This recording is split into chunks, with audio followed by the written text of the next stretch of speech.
It's the Dep Lewis Show. The Dep Lewis Show. It's the Dep Lewis Show. It's the Dep Lewis Show. The Dep Lewis Show. It's the Dep Lewis Show. It's the Dep Lewis Show. The Dep Lewis Show. It's the Dep Lewis Show. Welcome to the Dep Lewis Show, episode 129. This is your host, Dep Lewis, and today is May 18th, 2025. A great day for a podcast about video games and more. Thank you so much for being here. I hope you're doing great out there in the world, wherever and whenever you are listening to this.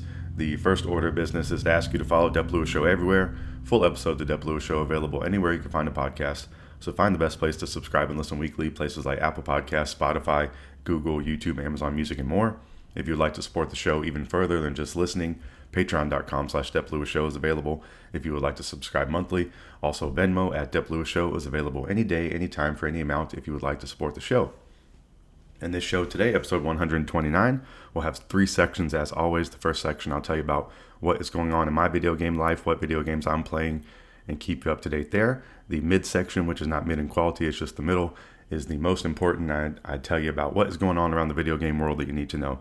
So all the news, releases, rumors, speculation, details, showcases, everything you need to know is in the midsection of the show each week.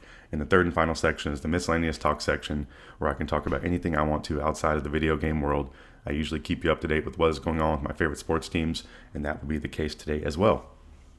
So welcome to the show. Another Sunday, another Dep Lewis show, and another week talking about video games. So that's what I'm here to do. So let's get right into the first section. What have I been playing? So a couple of these games here that I want to talk about I've been playing for the last few weeks and really enjoying them. This first one, I think, is the top contender for me for Game of the Year for 2025, and that is the Elder Scrolls 4 Oblivion Remastered. So I've been flip-flopping a bit on which character I'm going to use. Last week I reported I was going to play two characters, and yes, I still do have two characters going, but this week I've been leaning towards the mage, and I think that's where I am going to continue. I've been having some more success with the mage. My fireballs have been getting stronger. I actually picked up a new spell called Burning Touch that allows me to do a little more damage if I get in close, so I have a couple burning spells in my repertoire. My destruction magic is going up, I'm leveling up, and I've been making some progress, so it's been really, really nice. This game continues to be extremely fun. My last note for this game for this week was this has to be one of the best remaster jobs ever. That's probably some hyperbole and maybe not entirely true, but I think this is a great example of a remaster because it is really reminding me how much I enjoyed this game. And I think after playing, I've probably played, I've played 20 hours of this game in my current file, so I've played more than that on these multiple files I've been playing. I think this is the best Elder Scrolls game. So out of the ones I've played, so I've played Morrowind, I've played Oblivion, and I've played Skyrim. And for picking like my favorite games of all time, I've always kind of leaned, I guess I've leaned between Skyrim and Morrowind more.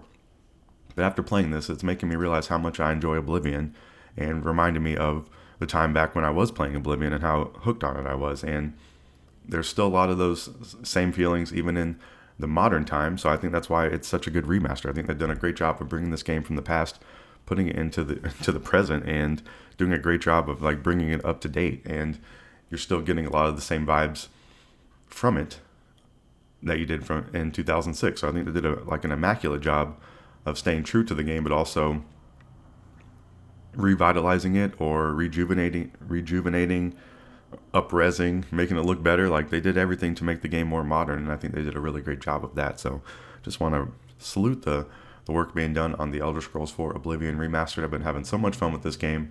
It's really fun I think it's a great game because it has the open world. It allows you the freedom to do whatever you want, but it also has some structure to it as well. You can follow the main path. There's also a lot of side quests. You can also just go talk to people, ask for rumors. A lot of times if you talk to random people in the world, they're going to give you a quest or give you some type of tip on something going on. You can go try to close the Oblivion gates out in the open world. You can do some hunting. That was fun with my bow character, going out and hunting, trying to cook and craft and sell those things and make some money. But with my mage, I've basically just been running around as my mage, just running around with my fireballs, and that's it. So that's been kind of fun about playing the mage. You don't have to really worry about carrying too much inventory besides some potions, and I'm not really rocking armor. I just have kind of a cool outfit on. I'm going out there blasting fireballs. I do have a dagger on me, just being paranoid about people running up on me. I want to have something something to deal with them. So I might level my dagger skills up a little bit as I go, but I'm mainly leaning into destruction. I might want to get some conjuring going, trying to bring a skeleton friend to help fight with me and or help fight for me. And that's just been some of my thoughts on the Elder Scrolls Oblivion Remastered. So what else have I took some notes this week. Yeah, I like being able not to carry anything on myself. That's a benefit of being a mage. You don't really have to deal with too much in your inventory. I joined the Mages Guild, so that was the main thing I wanted to do. That was kind of one of the selling points of wanting to pick the mage over my archer character I have going. So I can always go back to the archer character at some point, but I wanted to do the Mage Guild stuff. So I joined the Mages Guild, and I have to go do a series of random things before I can officially join or something like that. So it's pretty extensive as far as I remember. So I'm a mage, I'm in the Mages Guild, and what else do I want to say? It's nice that you can fast travel to anywhere in this game, but I've generally been walking places. I find it fun just to walk places because you're increasing your athletics, your acrobatics, you're increasing your destruction magic if you're using it on your walk, so there's a lot of benefits to actually walking. But if you just want to skip the things, you can fast travel, and I think that's something nice they opened from the start of this game is you can fast travel anywhere, and I think that is a good mechanic for old players and new players alike. So this has to be one of the best remasters ever. That's what I've been thinking about this game, and I'm going to continue thinking on that thought to see how valid it is, but I think they did an outstanding job here.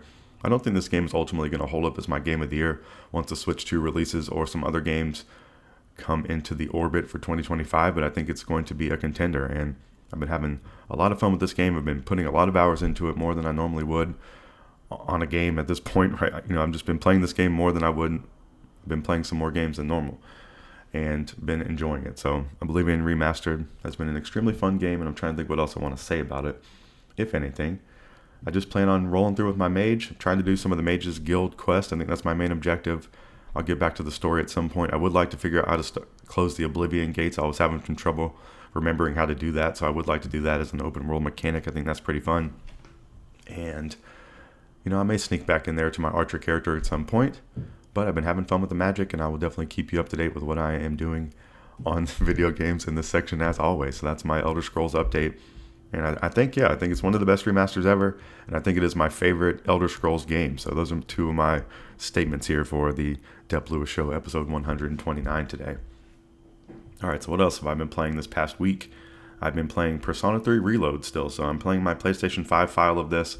I am almost caught up to where I was on my Xbox Game Pass file, so I'm pretty excited about that. I've been moving up the floors of Tartarus. I was just in the early stages of the second section on my Xbox playthrough, so I'm pretty close to the second section of Tartarus right now where I stand, so that's been pretty nice. But overall, I think I'm having a better build and better characters in this game so far, better experience, and I am in a better position to succeed, I think. So I just got the ability to have more personas, so that's pretty exciting.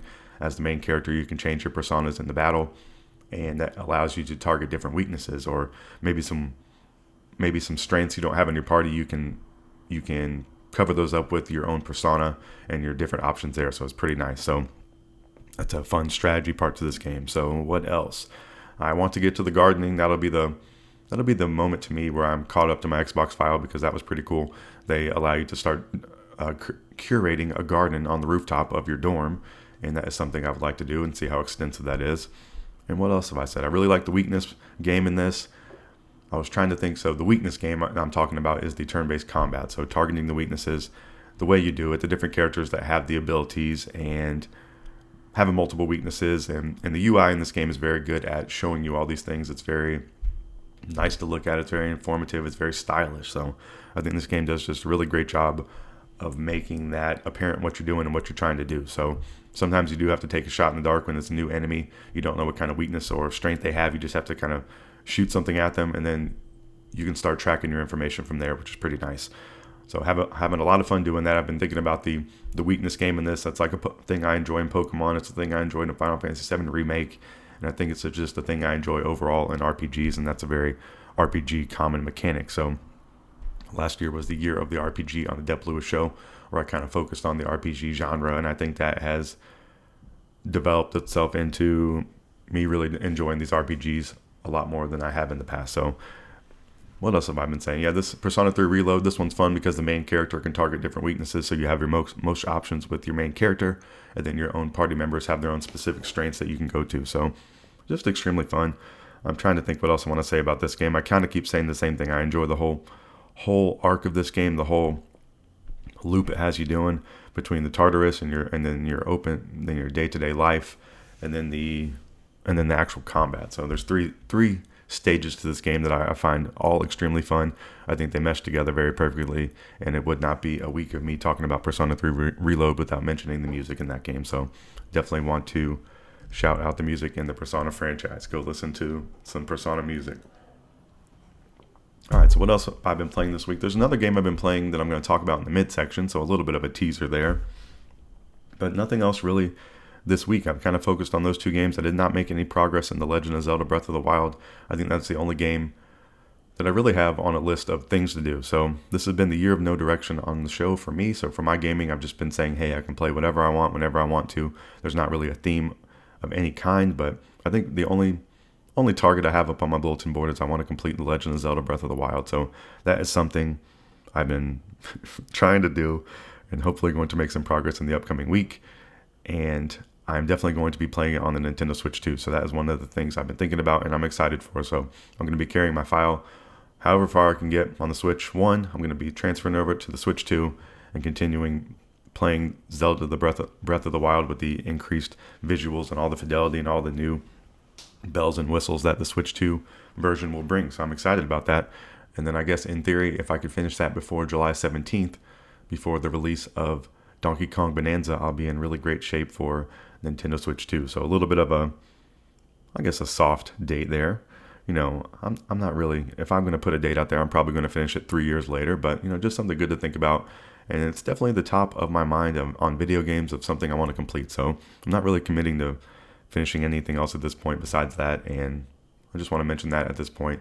Maybe I will have a list of games I'm trying to complete or some type of direction to finish out the year, but it's currently the year of no direction, and I am trying to finish The Legend of Zelda Breath of the Wild is the one main thing. So that is everything going on with my video gaming. I have been playing another game, like I mentioned. I'm going to talk about that in the midsection, and that might start a little bit of a trend in some video games for me for this year. I've kind of got a little bit of not been hooked, but because it's only been a week, but I'm jumping down a little bit of a rabbit hole here with some of these games and having some fun, so we will see. And I'll tell you about that in the midsection. So that's everything going on with me with the video games. I'm waiting on the release of the Switch 2, which is a couple weeks away. I think it's less than 20 days now at this point if you're listening in real time. So very exciting stuff there, and I'm playing, have a lot of fun playing the games. I'm not have any type of shortage for fun games to play, and I am thankful for that. So that's everything I've been playing in my video game world, and I will definitely be keeping you up to date on this show every week of what's going on with me. So I'm trying to think of anything else I want to talk about. I think I'll be playing a lot of these same games in the upcoming week, and that is going to wrap up this first section of the show. So that is everything going on in my video game world. We're going to listen to some lovely break music and come back for the midsection of this show, where I tell you what is going on around the video game world that you need to know, so you don't want to miss it. Go heat up your coffee, go get your dog ready to go on a walk, put your headphones on, go to the gym, start cooking dinner. Maybe you're working, maybe you're doing whatever, maybe you're just laying down doing nothing to listen to this, and I appreciate it. But come back after this music.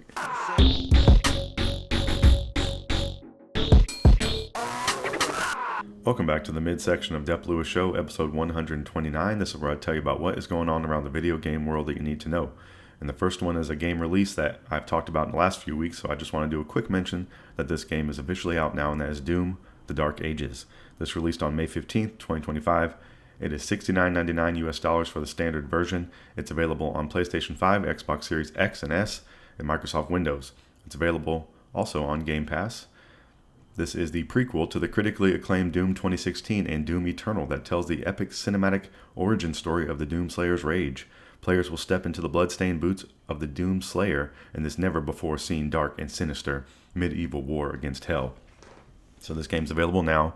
I have not played this. I've never really gotten hooked by Doom. I've tried 2016 back when that released and had some fun with it, but these games are heavy metal based and very gory and quick-paced action combat that's kind of difficult. So a few things there that I'm not really interested in generally, but I think there's some cool stuff going on with this, and I did have some fun with it, and I've flirted with the idea of trying these games again, but I don't know if this would be the one to start on. Generally, when I've been hearing across the internet and people I watch and follow, this game is good, but I don't know if it's better than 2016. I think some people would maybe be picking this over Eternal, but I don't know if it is hitting the high highs that 2016 did back in the day. But everyone kind of sounds like this is a good game overall, but I don't know if it is like blowing anybody away from what I've seen. But it's available now. It's on Game Pass, which is a very great way to try this if you are a Game Pass subscriber. And if you are a Doom fan, I think this is something exciting for you in general, because it seems like a good one of those. I don't know if it's anything revolutionary with the Doom franchise, but it seems like a great Doom game, and that is, sometimes all we should ask for. All right, so Doom: The Dark Ages available now. Just wanted to mention that. All right, another game that's available now that I talked about in the first section that I've been playing this week is the Capcom Fighting Collection 2. So I picked this up on the Nintendo Switch. This game released on May 16th, 2025. This is available for PlayStation 5 and 4, Xbox Series X and S, Xbox One, Nintendo Switch, and Microsoft Windows. So the new Fighting Collection. This game was $39.99 US, so a good price point there for a video game, and you're getting 8 video games in one, so very cool. So these collections are usually pretty outstanding. I've been wanting to buy the Capcom Fighting Collection 1 for a long time, but I just kind of held off. I bought the Marvel vs. Capcom collection, and I just kind of played a little bit of that, but I've been getting back into that one as well. But the main focus this week has been the Capcom Fighting Collection 2. This is Capcom's new Fighting Collection, hits the stage. Each game in the collection can be played online or in co-op. Get back in the ring and duke it out in battles that everyone rumored but no one believed. Whether it's with a rival, new or old, give it your all and strive for victory. So this collection boasts a number of beginner-friendly features such as adjustable difficulty levels, one-button specials, and training modes. So the included games in this collection, the Capcom Fighting Collection 2, are Capcom vs. SNK Millennium Fight 2000 Pro, Capcom vs. SNK 2 Mark of the Millennium 2001, Capcom Fighting Evolution, Street Fighter Alpha 3 Upper, Power Stone, Power Stone 2, Project Justice, and Plasma Sword Nightmare of Bilstein, or Bilstein, however you would like to pronounce that word. So this game is available now, something I've been playing a good bit of over this weekend, and I've basically just been playing the training mode, and then last night I kind of actually got into the arcade mode some and was getting my ass handed to me, but enjoying getting my ass handed to me nonetheless. So having some fun with this game. I don't have too much familiarity with any of the games in this package, but I do have some familiarity with Street Fighter, so that is one thing that has benefited me here. And the standout games to this in me so far have been the Capcom vs. SNK 2 Mark of the Millennium 2001, so the newer Capcom vs. SNK 2 game. And that is one I don't really have any familiarity with the SNK franchise, but even the characters on their side look extremely cool. I've been trying out a couple of them, and it's been super exciting having all these great characters from these old games to be able to try out and play. So that is the thing about this that is so striking to me, is all the cool characters in these. The art style on them, the designs, the functionality of the characters, their movesets, the pixel art, like everything in these games is extremely cool looking.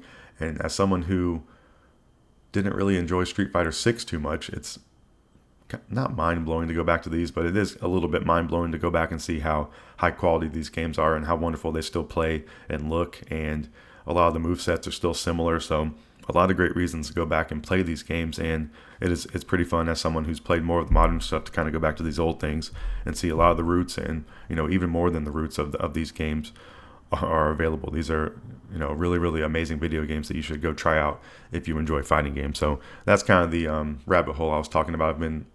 I've been thinking about, hey, I should play some more fighting games here. That's a good thing to do. You can just play the training modes, which is fun because there's no requirement there. You can just kind of play it for a bit and then quit playing it, and then if you're watching something, pick it back up and you're making some progress there, training at least.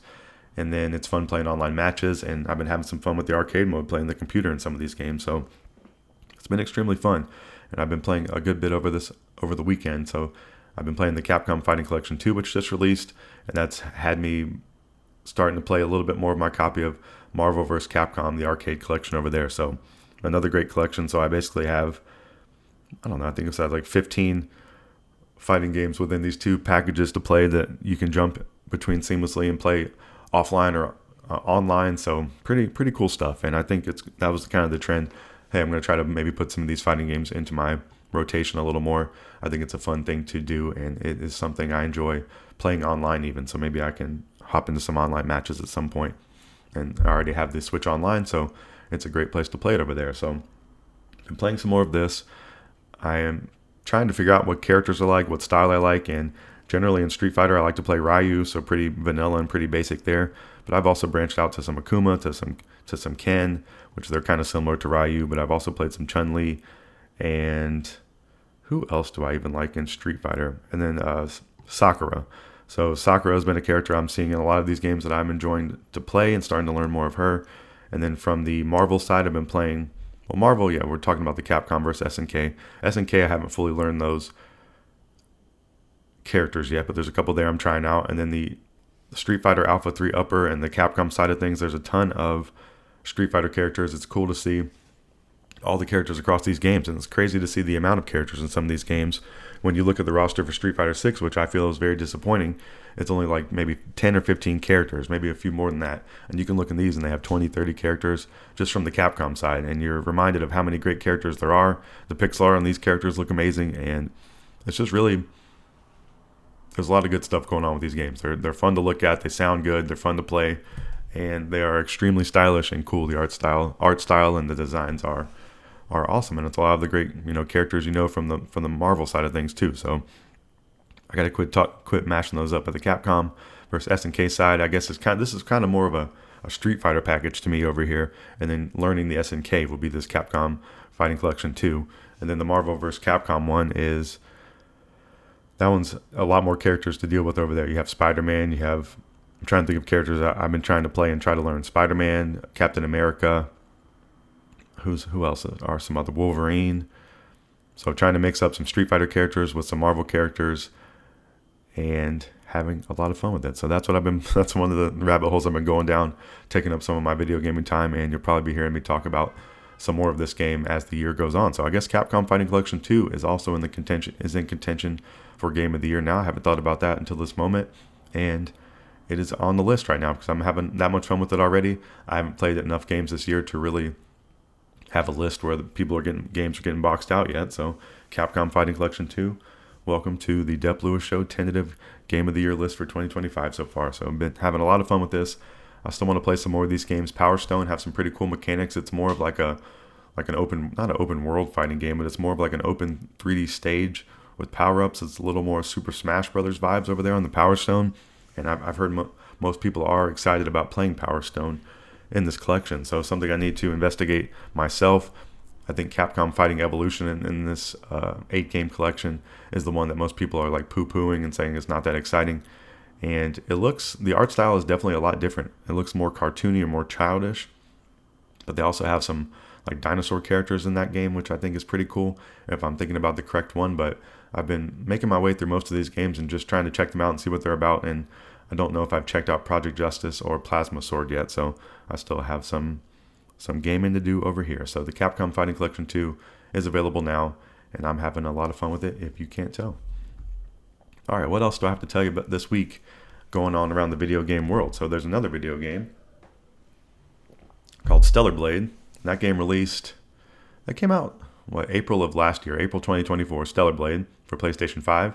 And the news here is the PC date has been revealed for Stellar Blade.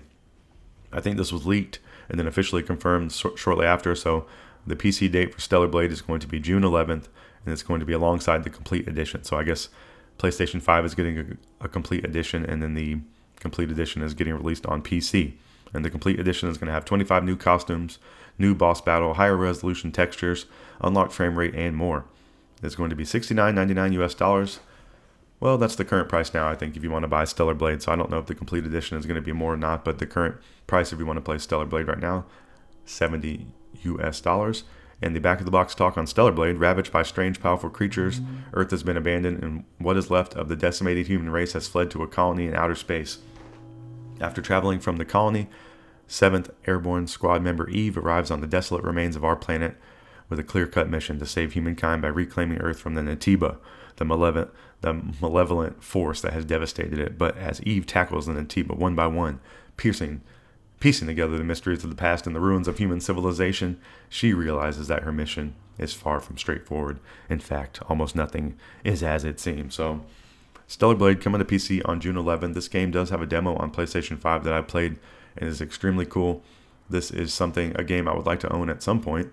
It is just a game that is far-fetched for me to make it far in or complete, but I had a lot of fun with the demo. It really enticed me to purchase this, but I think just at that time, or currently, this is a game that I think would take not an act of God, but something close to that for me to complete. It's a difficult combat game. I think it does have difficulty levels, I believe, if I'm remembering correctly, which is a strong benefit towards it. But this game was cool. The world's cool. It's kind of dark, but it's definitely dark, kind of anime, but the combat was fun. The combat had some weight to it too. Like you really felt you were hitting the enemies, and the protagonist character is extremely cool. Having new costumes for that character is a cool thing too. And there was a lot good going on with Stellar Blade. It's a new IP.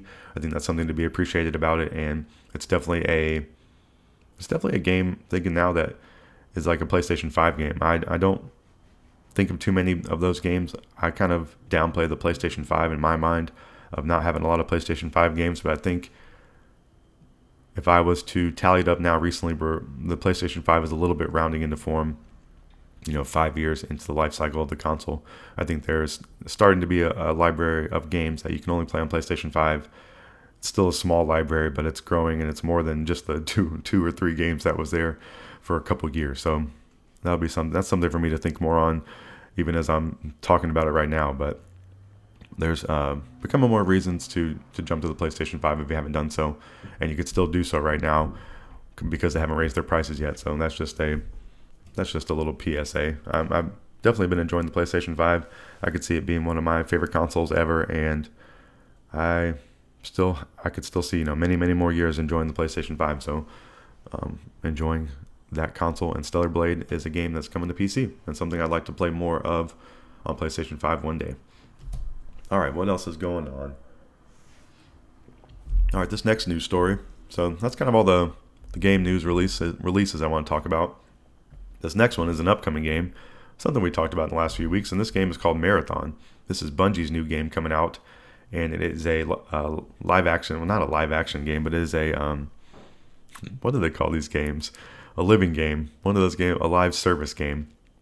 So this is their live service game they're trying to bring to the world, and they have been accused, and it has been kind of proven that they were stealing some artwork or using some artwork that wasn't theirs, or technically wasn't theirs, or they kind of forgot it wasn't theirs. Like, this is kind of a weird story here, and definitely not a good look. I think the first thing I talked about when bringing this game up was I think this game has a huge uphill battle, especially in today's climate with people reacting to these live service games, and how many of them are, and how many of them have been flopping, and how many of them that people just want to keep playing, like Fortnite and other games, PUBG, Call of Duty. You're not getting people off some of these games to jump into these new ones, or Overwatch is one. You're not getting people to jump off these things to go to one of these new live service games that's going to be taking up their time, going to be trying to take up their money.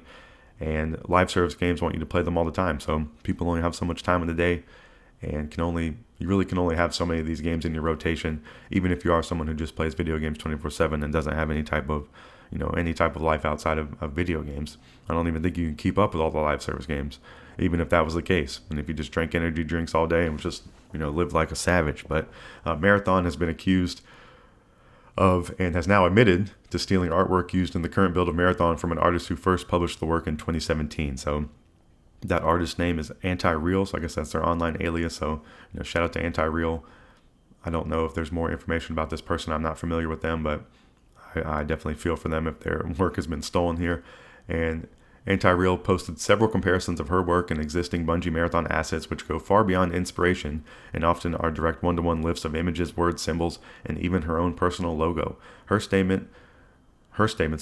statement, the artist who is claiming her work was stolen: Bungie is of course not obligated to hire me when making a game that draws overwhelmingly from the same design language I have refined for the last decade, but clearly my work was good enough to pillage for ideas and plaster all over their game without pay or attribution. So Bungie's response to this has been: we immediately investigated a concern regarding unauthorized use of artist decals in Marathon and confirmed that a former Bungie artist included these in a texture sheet that was ultimately used in-game. This issue was unknown by our existing art team, and we are still reviewing how this oversight occurred. We take matters like this very seriously. We have reached out to Anti-Real to discuss the issue and are committed to do right by the artist. As a matter of policy, we do not use the work of artists without their permission. To prevent similar issues in the future, we are conducting a thorough review of our in-game assets specifically those done by our former Bungie artist in implementing stricter checks to document all artist contributions. We value the creativity and dedications of all artists who contribute to our games, and we are committed to doing right by them. Thank you for bringing this to our attention. So this is what Marathon has said, or Bungie has said, in response to Anti-Real's claims, and it seems like, I don't know what to think about this. I think it's shiesty to steal people's work and not give them credit. I think this one, not to, I guess this is devil's advocate, but if someone contributes to the game and they're no longer working there, can the company still use the work or the assets by that person? I mean, I guess so, but if you'd want to give them credit for sure. I think would be the least you'd want to do here is give the person credit, besides actually paying them or doing more than that. But I don't know. This is definitely not a good look for Marathon, and definitely not good marketing or promotion for their upcoming release of their game on September 23rd, 2025 for PlayStation 5, Xbox Series X and S, and PC. And I think the response to it was kind of weak. They just said, thank you for bringing this to our attention. They never really said sorry. They never really apologized, which I don't think a lot of these corporations are ever going to say something like that. So just something interesting to follow. I like hearing these. I don't like that these situations happen to people, but I enjoy, as someone who talks about the video game universe, I like hearing these responses from these corporations, and I like hearing the back and forth sometimes. It's just kind of interesting to follow, and that's why I'm telling you about it here on this show. But I think it's just a bad look. I think it's a bad look, and I think that would be the simple case here. This is a really bad look for Marathon, and something that you wish you could catch. You're not going to catch every problem. People are human. These things, I guess, infallible. People are not infallible. Would that be the right way to say it? So these things can happen. They're not good, and I am sorry to Anti-Real for her having to go through this and having her stuff stolen. It sounds like, in her comment, though, she starts off with saying, Bungie is not, of course, not obligated to hire me when making a game that draws overwhelmingly from the same design language I've refined for it. That one sounds like a little bit salt detected there. Like she would like to still be working at Bungie. I do not know if that's the case or not, but it seems just like that statement was just a little bit strange to me to lead this off with, because I think that's kind of a given. No one's really obligated to hire anybody. And if she worked there at some point, maybe they didn't renew her contract or something like that. This is just speculation on my part, but I do not know. So that part stood out to me a little bit here, but either way, it seems like her work was stolen here and being used in a game, and that would be really tough to deal with for anybody. So Marathon, you got an uphill battle here, and I wish you the best for sure. I don't think this is going to be something I'm interested in. I'm not really playing too much multiplayer games, and I'm definitely not trying to really jump into a brand new one at this point either. And I think that's something they need to realize here. I don't think it's a fault of the people out here playing. I think it's just the way people are doing these things. I don't think everyone has all the time in the world to dedicate to all these live service games. I think people want might not be what the people want out here, video game world. So take notice of that. And there's been a million clues of that over the last couple of years of the fact, but we just keep seeing them being pumped out, and it's pretty wild. So I guess these things are just like trailing. Everything's not completely immediate with producing a video game, but we're seeing some of these prior plans coming to fruition, and it's not the proper time for these things to come to fruition because nobody wants to play them. All right, so what else is going on? That was the Marathon news. Talk about another studio here, Haven Studios. This is a Sony-owned developer, and they are developing the multiplayer shooter Fair Games. So another multiplayer shooter here. So Sony's been really trying to get one of their multiplayer shooters off the ground. And I don't know if I think Bungie is owned by Sony right now, but I think that game's coming out multi-platform, Marathon. Oh yeah, it is PlayStation 5, Xbox Series X and S, and PC. But Haven Studios is a Sony-owned developer behind the online multiplayer shooter Fair Games. And with this game reportedly being delayed following an external test and yet another blow to PlayStation's live service ambition. So the studio founder for Haven Studios, that's the news here. The studio founder for Haven Studios, Jade Raymond, has left the studio kind of mysteriously. PlayStation leadership didn't give Haven staff a reason for her departure, but it came several weeks after an external test of Haven's first game, the online shooter Fair Games. And I guess this is all alleged, but I think it is confirmed that Jade Raymond is no longer with the studio she created. So this the way this article reads and these stories have been making it read is they had an external test of checking the progress of the game. They came out and said, hey, this doesn't look very good. And then the head of the studio said, all right, I'm getting out of here. So that's kind of seems like what's going on with Haven Studios. If there's anything else there to be reported, I would keep you up to date, but it seems like a little bit of a jumping ship move on the Jade Raymond front. And who am I to judge, or who are us to judge? You might do the same. Maybe the studio is going to be getting closed down. Maybe there's going to be upcoming layoffs. Maybe she has the upcoming tip on this. Maybe the game's going to get canceled. Who knows?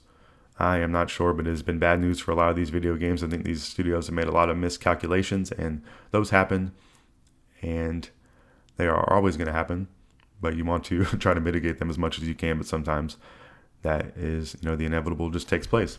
Or not the inevitable, but sometimes you just can't control all factors. And sad to see when it involves actual people, and that's the main thing I would like to say. So Haven Studios seems like some troubled times there getting their new game off the ground, and the head of the studio is left. So, that's extremely bad news over there for a game that's in development. I think that's pretty much one of the worst signs that you can hope for. It's like your coach getting fired in the middle of the season. It's usually not a good sign in the sports world. All right, the last two bits of news I have for you this week. One, I'm going to tell you that Nintendo San Francisco, the official store, is now open. So this is located in San Francisco's iconic Union Square at 331 Powell Street. Be immersed in the world of Nintendo's iconic characters and discover exclusive products. So Nintendo San Francisco is open Monday through Saturday, 10 a.m. to 8 p.m., and Sunday, 11 a.m. to 6 p.m. So this is something I would like to go to a Nintendo store at some point in my life. I think that sounds extremely cool. The one in New York, I've seen a lot of pictures of and things like that and tours of, and it just looks like a really cool place. It would be fun to go buy something there. It would be fun to see that much Nintendo stuff in one spot. I think they have exclusive stuff at each store, or just exclusive stuff in general, and it would just be fun to be around all that Nintendo stuff. Is what would be cool. So hopefully I can go to a Nintendo store one day, and if you're on the West Coast, you can now do so fairly easily. Nintendo San Francisco is open. So the last thing I want to talk about this week is the Nintendo Switch 2.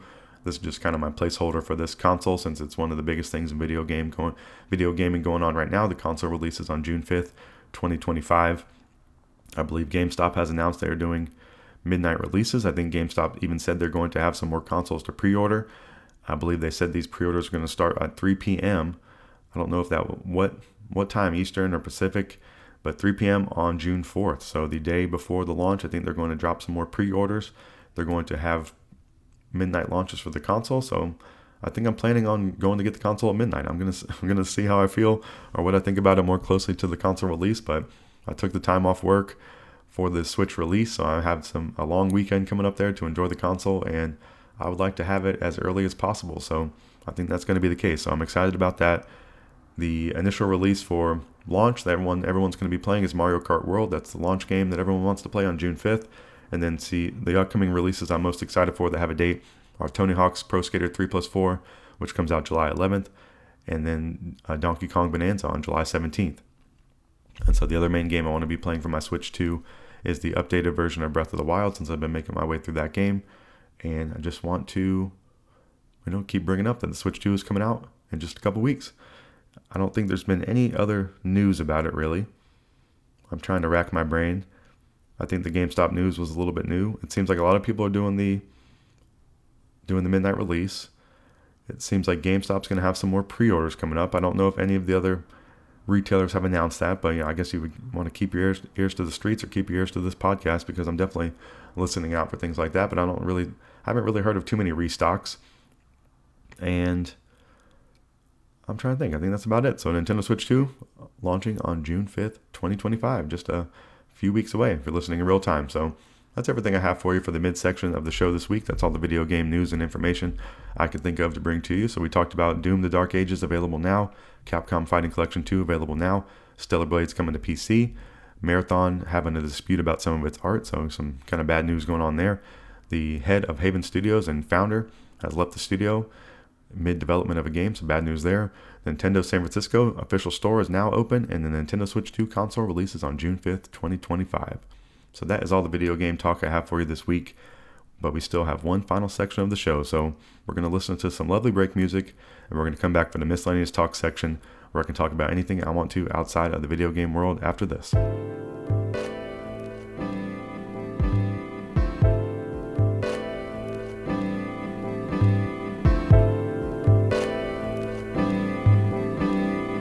Welcome back to the final section of Dep Lewis Show, episode 129. This is the Miscellaneous Talk section, where I can talk about anything I want to outside of the video game world. So I want to get into the worldwide world of sports and tell you what is going on with all my favorite teams as usual.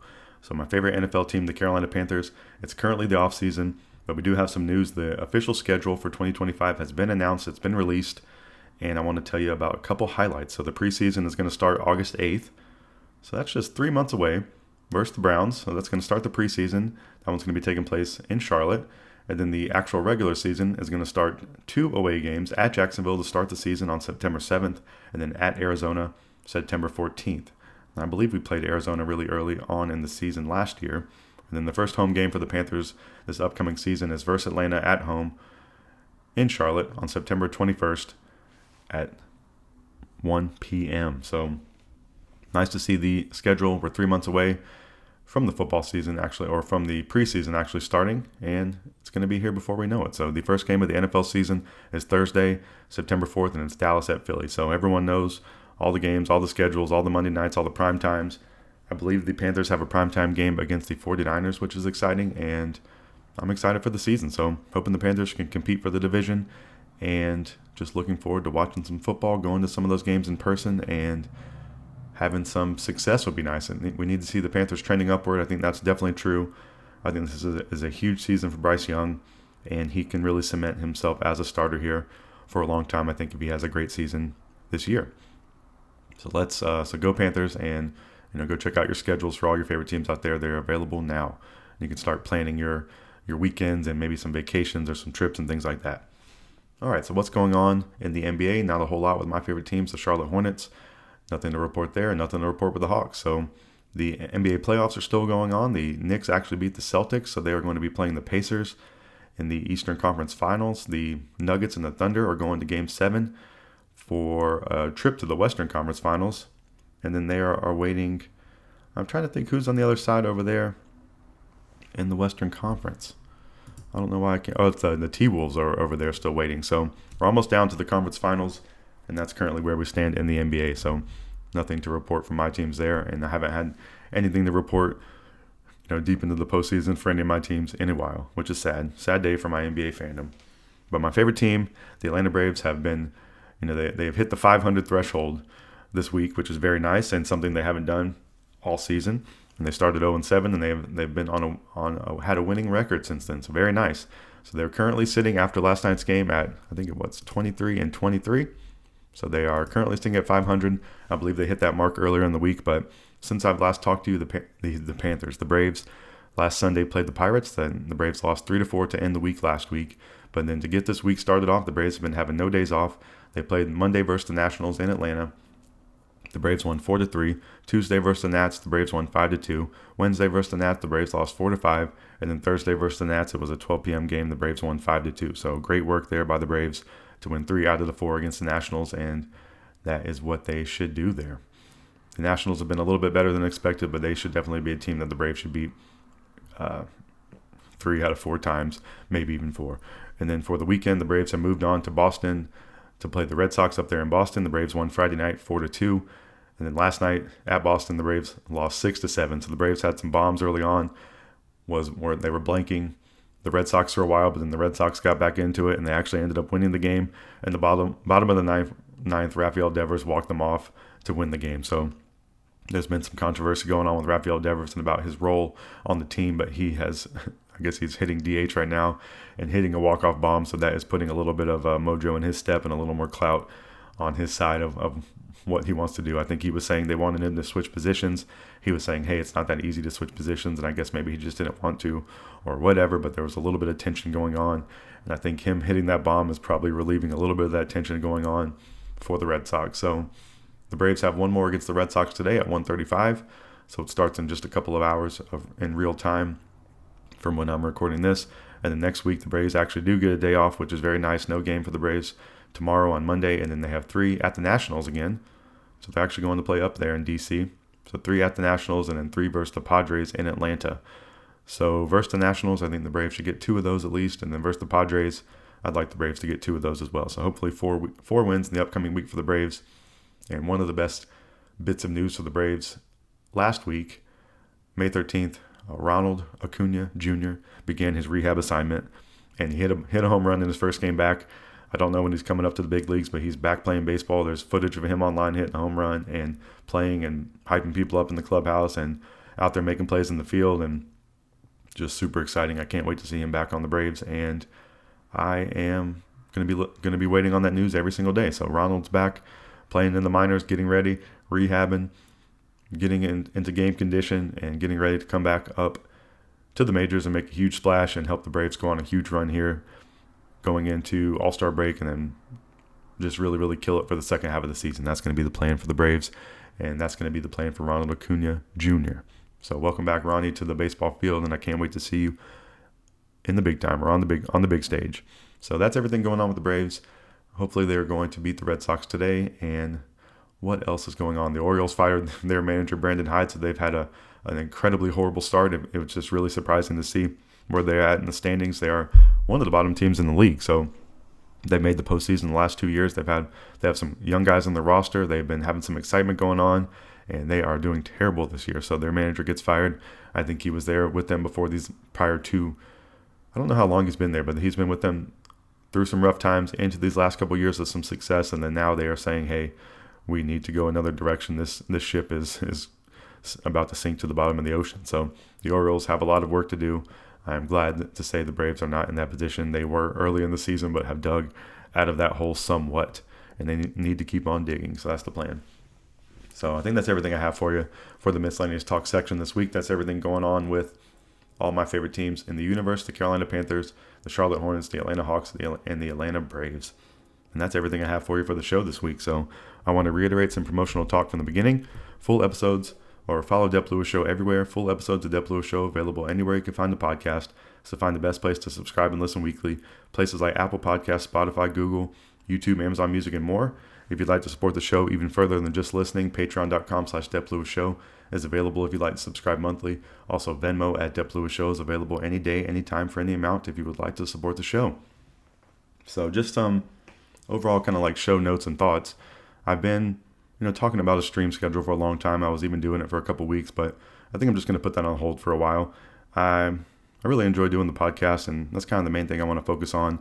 Not a lot of people listen to this podcast, and I would like more people to do so. And then not a lot of people watch Twitch, and I would like to, so I'm kind of like picking my battles here a little bit here in the early stages of this Dep Lewis Show universe and creation I've created. I'm just going to really stick to doing the podcast. Maybe I'll be doing some streaming at some point. I guess I just really don't want to commit to some type of schedule. I'm getting the podcast out, it takes some work during the week. It's one of my favorite things to do, and kind of the main thing I want to focus on. And I don't want to do something that I'm doing for fun and not want to do it. So a little bit of the streaming stuff there was like, okay, I just don't want to do this. So I'm going to put it on pause. No harm, no foul. Maybe I'll be doing some more in the future. Hopefully I'll be doing a lot more in the future. That's kind of the plan here. The plan here is to deliver a podcast every week. That's my favorite thing to do, talking about the video game world.